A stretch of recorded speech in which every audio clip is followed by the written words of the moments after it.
Coucou tout le monde, bienvenue sur Viens, suis-moi, écoute et prête l'oreille. Je suis Vaya Priya et je suis très heureuse de pouvoir vous retrouver pour cette deuxième vidéo dans notre étude de cette semaine du livre de Galates.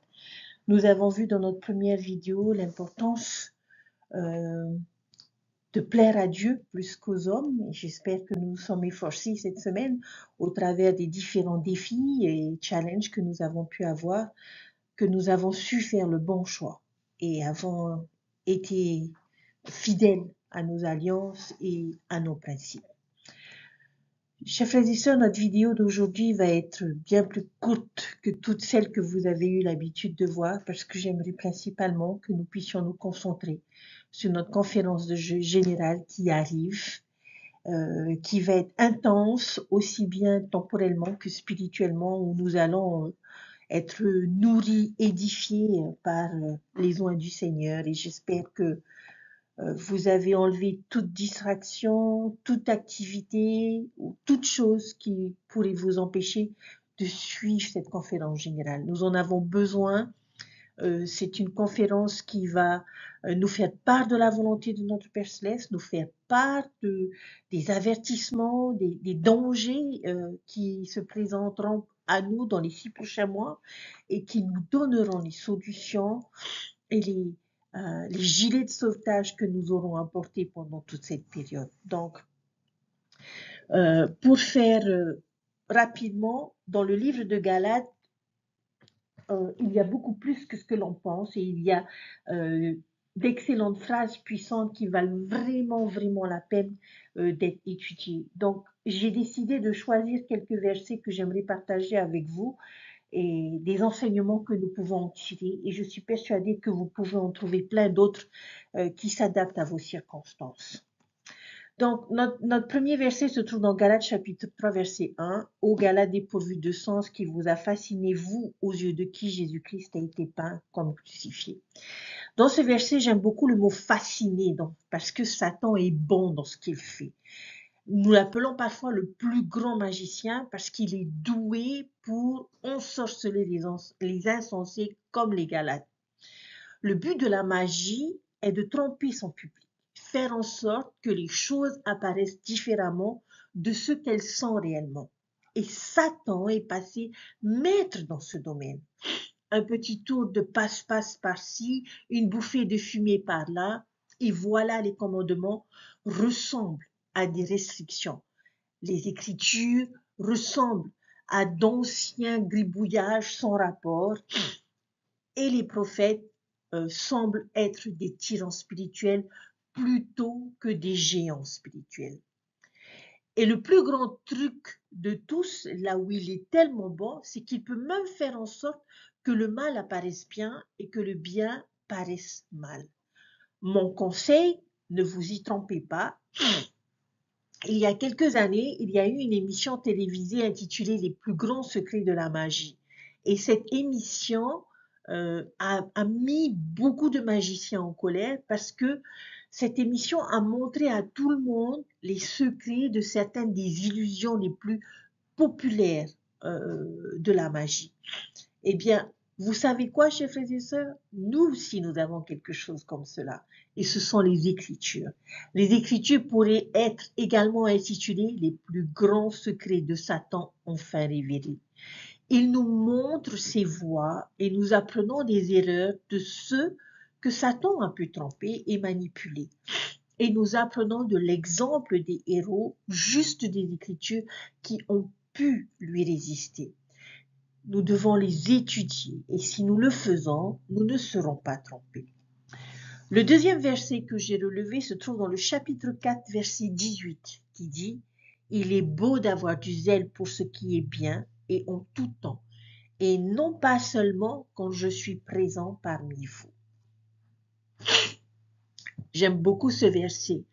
Maintenant, vous connaissez tous la version, en tout cas je l'espère, de ce verset que l'on trouve dans les Doctrines et Alliances, qui nous dit au chapitre 58, verset 27, « En vérité, je vous le dis, les hommes devraient s'engager avec zèle dans une bonne cause, faire beaucoup de choses de leur plein gré et réaliser beaucoup de justice. » J'aime beaucoup cet enseignement nous devrions nous engager avec zèle, anxiété à faire quelque chose de bien. Et cela ne signifie pas nécessairement que cela doit être un effort spirituel en permanence.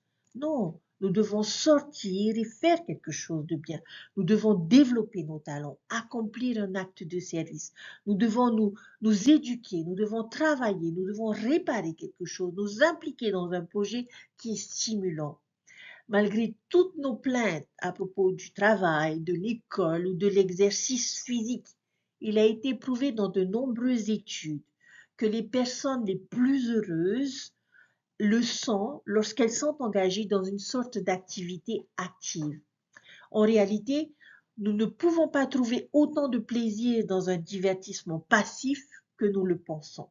Cela ne veut pas dire que nous n'avons pas besoin de temps pour nous reposer, pour nous détendre ou même pour aller surfer euh, sur Internet ou jouer à des jeux vidéo. Mais au lieu de passer 3 heures à jouer, euh, comme certains de mes enfants, à Fortnite, essayons de jouer juste pour un peu moins de temps et sortons passer du temps avec notre famille, nos amis. Au lieu de faire une sieste de 4 heures le dimanche, faisons une sieste d'1 heure et puis allons rendre visite à nos proches.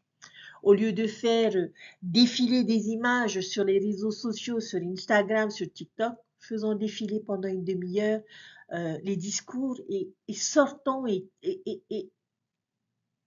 trouvons de la joie.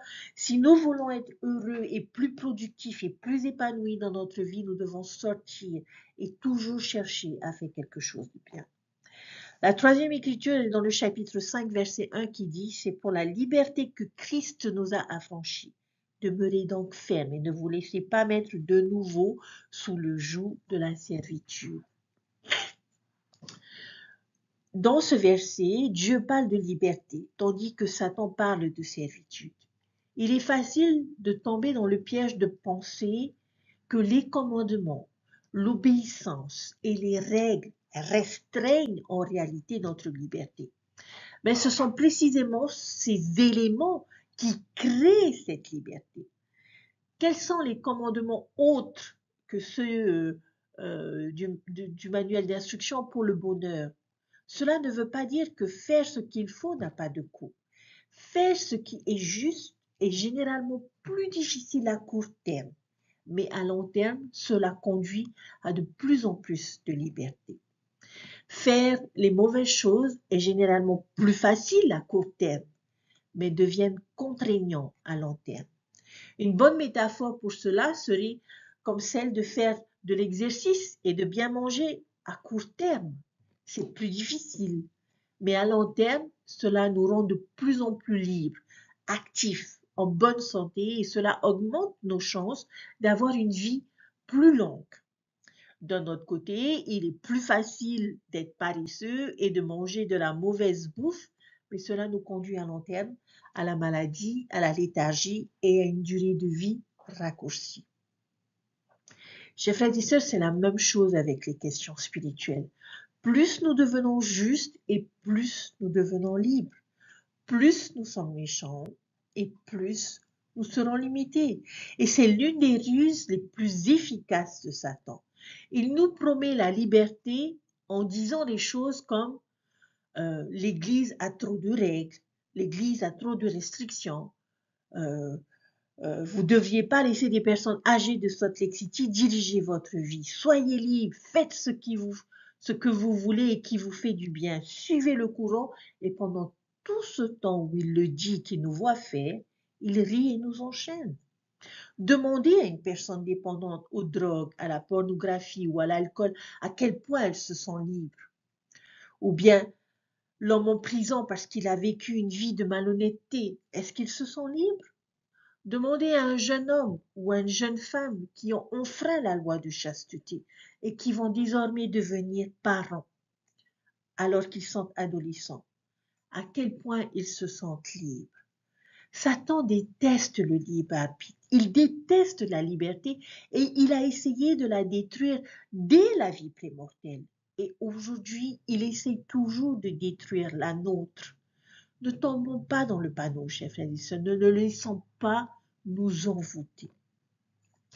Le verset suivant se trouve dans le chapitre 6, le verset 1. Frères, si un homme vient à être surpris en quelque faute, vous qui êtes spirituels, redressez-le avec un esprit de douceur. Prends garde à toi-même, de peur que tu ne sois aussi tenté. Que devons-nous faire lorsque quelqu'un a commis une erreur? Qui a péché, qui s'est éloigné de l'Église ou qui ne prend pas les meilleures décisions? Devons-nous les abandonner? Devons-nous partir en disant que nous ne pouvons pas nous permettre d'être entachés par leurs mauvais choix? S'ils ont été dépassés dans une faute, cherchons à les restaurer. Essayons de les aider. Soyons un soutien, soyons un ami. Mais ce verset nous enseigne qu'il y a une prudence de considérer nous-mêmes de peur que nous soyons aussi tentés. D'une certaine manière, on nous dit, faites attention à ne pas vous laisser entraîner dans leur monde et à ne pas commettre les mêmes erreurs. Alors si quelqu'un que j'aime ou qui est mon ami commence à faire de mauvais choix, est-ce que je cherche à le restaurer ou est-ce que je prends garde à moi-même pour ne pas être tenté? Je pense que cela dépend. Si quelqu'un tombe dans une rivière en furie, quelle est la pire façon de le sauver? En sautant nous-mêmes et en essayant de le retirer. Nous risquons également de nous noyer. La meilleure façon de les aider est de rester sur le rivage et de leur lancer quelque chose ou de les atteindre à partir d'une base solide. Dans un sens spirituel, si nous avons tendu la main à cette personne en difficulté et que nous la soulevons, alors tenons bon de toutes nos forces et cherchons à restaurer cette personne. Mais si à un moment donné nous sentons qu'il nous tire vers le bas, que nous ne sommes pas assez forts pour les soulever, mais que nous nous retrouvons plutôt à glisser, je pense que c'est le moment de lâcher prise, aussi difficile que cela puisse être. Le verset suivant est dans le chapitre 6, également le verset 3 qui dit « Si quelqu'un pense être quelque chose, quoi qu'il ne soit rien, il s'abuse lui-même. » C'est parfois une chose très difficile à faire pour nous. Il est très facile pour nous de penser que nous sommes quelqu'un, que nous sommes quelque chose. L'orgueil est l'un des plus grands outils de Satan pour tromper les justes. Une personne orgueilleuse a vraiment du mal à admirer Dieu parce qu'elle passe toujours beaucoup de temps à mépriser les autres. Chaque fois que nous sommes tentés de penser que nous sommes quelque chose, que nous sommes meilleurs que quelqu'un d'autre, que nous avons réussi, essayons de nous souvenir de Galates chapitre 6, verset 3. Et c'est vrai, nous ne sommes rien. Tout ce que nous faisons, tout ce que nous pouvons accomplir, c'est parce que notre Père Céleste a rendu cela possible. Chapitre 6, verset 7, ne vous y trompez pas. On ne se moque pas de Dieu. Ce qu'un homme aura semé, il le moissonnera aussi. Je pense que c'est une écriture que tout le monde connaît et un adage que tout le monde aime partager, la loi des moissons. Si nous plantons des pommes de terre, nous ne ferons pas pousser des pastèques. Si nous plantons de mauvaises herbes, nous ne ferons pas pousser des fleurs. Si nous ne plantons que des pensées négatives et une attitude pessimiste, ne soyons pas surpris si notre vie devient misérable. Si nous plantons la graine de la foi, nous récolterons un témoignage. Si nous plantons la graine de l'amour, nous récolterons l'amour des autres. Si nous plantons la graine de la haine, nous récolterons davantage de haine. Si nous plantons la graine de la miséricorde, nous recevrons la miséricorde. Mais si nous plantons la graine du jugement, nous récolterons le jugement. Et si nous ne plantons rien, nous ne cultiverons rien. Dieu n'opère pas selon la politique du obtenir quelque chose pour rien. C'est pourquoi voler est mauvais. C'est pourquoi l'Église s'oppose à beaucoup de choses. Et je pense que c'est en partie pourquoi la pornographie est mauvaise. Parce que c'est une gratification sexuelle sans engagement envers une autre personne. Les drogues et l'alcool également, ce sont des sentiments de bonheur instantané, sans avoir besoin de vivre notre vie d'une manière qui produit naturellement le bonheur. Chers frères et sœurs, nous pourrons continuer encore et encore avec des exemples comme celui-ci. Nous récoltons ce que nous semons, alors semons judicieusement et la récolte viendra.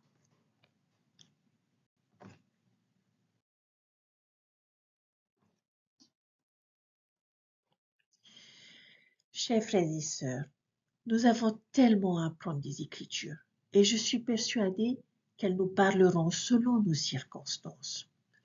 Prenons le temps de les sonder et nous nous rendrons compte qu'elles nous enseignent chaque semaine à mieux connaître notre Sauveur et à nous tourner vers lui, quelles que soient nos circonstances, nos défis et nos épreuves. Le président Nelson nous a appelés à nous tourner vers Jésus-Christ de la manière suivante. Il a dit, « Il n'est ni facile ni automatique de devenir des disciples aussi puissants. Notre attention doit être rivée sur le Sauveur et sur son évangile. C'est mentalement très exigeant de nous efforcer de nous tourner vers lui dans chacune de nos pensées. Mais lorsque nous le faisons, nos doutes et nos craintes se dissipent. » Fin de citation. Dans cette citation, le mot river est un mot fort et signifie attacher fermement, attirer, maintenir complètement. Nous rivons notre attention sur Jésus-Christ et son évangile en respectant nos alliances. Lorsque nous respectons nos alliances, ces alliances influencent tout ce que nous disons et faisons. Nous menons une vie respectueuse de nos alliances en la remplissant d'actions simples de foi, quotidiennes, centrées sur notre Sauveur Jésus-Christ, en priant du fond du cœur en son nom, en nous faisant un festin de sa parole, en nous tournant vers lui pour nous repentir de nos péchés, en respectant ses commandements et en prenant la Sainte Seine et en sanctifiant le jour du sabbat, en nous livrant au culte. En nous livrant au culte dans son saint temple aussi souvent que possible. Et pour vous, mes frères, en exerçant sa sainte prêtrise pour servir les enfants de Dieu. Tous ces actes de dévotion à nos alliances ouvrent notre cœur et notre esprit au pouvoir rédempteur du Sauveur et à l'influence sanctificatrice du Saint-Esprit. Ligne sur ligne, le Sauveur change notre nature même et nous lui devenons plus profondément convertis et nos alliances prennent vie dans notre cœur. Les promesses que nous faisons à notre Père Céleste deviennent des engagements solides comme le roc. Nos aspirations les plus profondes, les promesses que notre Père Céleste nous fait, nous comblent de gratitude et de joie. Nos alliances, alors, cessent d'être des règles que nous suivons et deviennent des principes que nous chérissons, qui nous inspirent, qui nous guident et qui rivent notre attention sur notre Sauveur Jésus-Christ. Le plus grand compliment que nous puissions mériter dans cette vie, chers frères et sœurs, est d'être connus comme quelqu'un qui respecte ses alliances. Les récompenses de ce respect des alliances s'obtiennent à la fois ici et dans l'au-delà. Nous connaissons tous l'écriture qui déclare dans Mosia, « Méditez sur l'état béni et bienheureux de ceux qui gardent les commandements de Dieu, car voici, ils sont bénis en tout.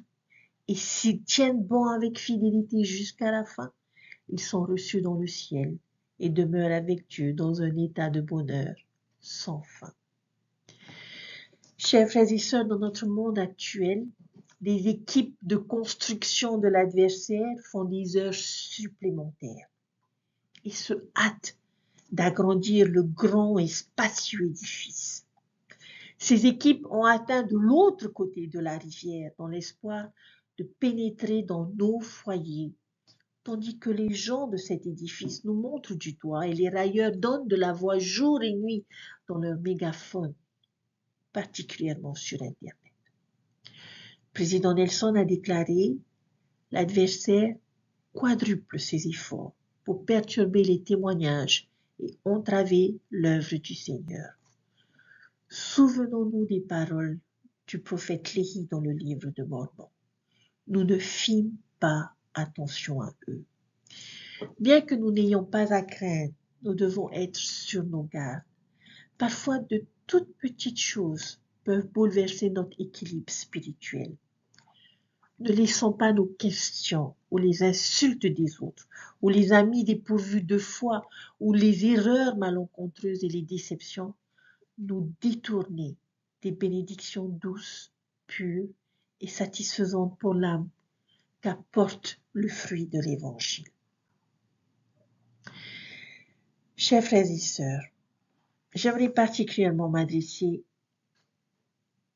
à cette sœur que j'ai croisée cette semaine en faisant mes courses, qui m'a exprimé sa reconnaissance et sa gratitude pour mes enseignements viennent chez moi. Chère sœur, je ne sais pas quelles sont tes circonstances. Je ne sais pas quelles sont les difficultés que tu rencontres dans ta vie. Mais j'aimerais que tu saches qu'il y a une personne qui te connaît et qui sait ce que tu endures. Il te comprend et il te soutient. Et je t'invite, comme j'invite chacun d'entre nous, chers frères et sœurs, à nous tourner vers notre Sauveur Jésus-Christ, qui est notre roc et notre Rédempteur, de manière à pouvoir trouver la force de surmonter nos épreuves, de manière à pouvoir trouver l'aide dont nous avons besoin et de manière à pouvoir trouver la guérison. Et je sais qu'il nous entend, qu'il entend chacune de nos prières et je sais qu'il y répondra et qu'il nous accordera tout ce dont nous avons besoin pour pouvoir être heureux dans cette vie pour l'éternité. Je vous témoigne que Dieu vit et qu'il nous aime et qu'il a soin de chacun d'entre nous. Puissions-nous apprendre à marcher selon l'Esprit, parce que c'est l'Esprit qui témoignera d'eux, c'est l'Esprit qui nous fera parvenir leur message, c'est l'Esprit qui nous réconfortera et c'est l'Esprit qui nous soutiendra. Alors soyons fidèles à nos alliances, de manière à ce que ce compagnon constant soit toujours à nos côtés, quelles que soient nos circonstances et quelles que soient nos difficultés. Je vous témoigne que je vous aime et qu'il y a quelqu'un de plus grand qui aime chacun d'entre nous, quelles que soient nos imperfections, quelles que soient nos erreurs, quelles que soient nos maladies, quels que soient nos doutes et quelles que soient nos craintes. Tournons-nous vers lui d'un cœur sincère, avec un esprit contrit, et nous trouverons la paix. Je témoigne de toutes ces choses, chers frères et sœurs, au nom de Jésus-Christ. Amen. J'ai personnellement hâte d'entendre nos prophètes et apôtres et j'espère que c'est votre cas. Donc, je vous souhaite un merveilleux week-end de conférence générale. Et je prie que pour chaque question que nous ayons, nous trouvions les réponses. Je prie que pour chaque difficulté que nous rencontrons, nous trouvions les solutions. Mais je prie surtout pour que notre témoignage de notre Sauveur Jésus-Christ grandisse et que cette conférence générale nous aide à mieux connaître notre Sauveur Jésus-Christ et notre Père Céleste. Prenez soin de vous, chers frères et sœurs. Merci d'être toujours là et de me soutenir Et merci pour vos gentils messages d'encouragement et de reconnaissance et de gratitude qui me vont droit au cœur. Je me réjouis de savoir que je suis une bénédiction pour vous, que mes enseignements sont une bénédiction pour vous. Mais je veux que vous sachiez que je ne suis qu'un instrument entre les mains du Sauveur. Parce que cet évangile que vous entendez chaque semaine est son évangile. Alors s'il y a une chose que vous devez faire, c'est vous mettre à genoux et lui dire merci. Prenez soin de vous, je vous dis à très bientôt. Bye.